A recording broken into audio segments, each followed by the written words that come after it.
this is the hybrid crops, self-pollinated crops. So for the hybridization process, we have to remove the anthers. Okay.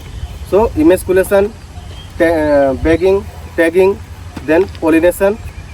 Okay, we will use. Good morning everyone. Me and my group mates are performing the process of successful emasculation and hybridization in I-bean plant under the supervision of Dr. Vishal Kumar Gupta sir. Firstly, we have to select an unopened and healthy flower bud from that bud we have to remove the sepals and petals so that the male and female reproductive part of the flower, which are stamen and pistils, are well exposed. This process should be done with the help of forceps without causing any damage to the stigma.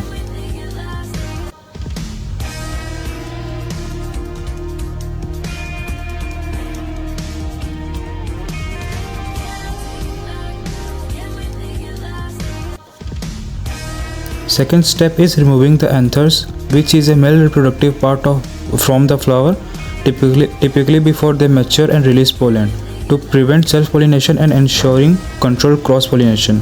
This process is called as emasculation. Emasculation is done before anthers mature and pollen is released, typically in the evening between 3 to 5 pm or early morning between 6 to 8 am depending on the plant species. Now the third step is bagging, which refers to covering the emasculated flower with a bag to prevent unwanted pollen from contaminating the stigma, ensuring pollination with the pollen from the desired male parent.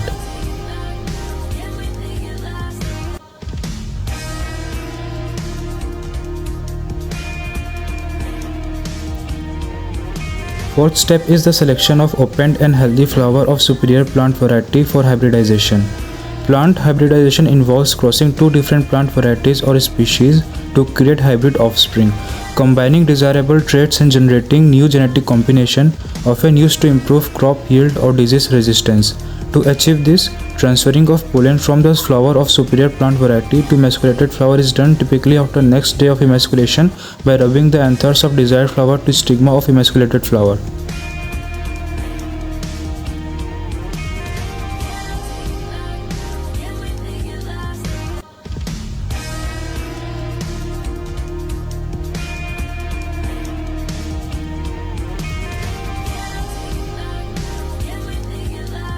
Fifth step is bagging and tagging, where bagging is done to prevent unwanted pollination of the emasculated flower by insects or wind-borne pollen after the controlled pollination.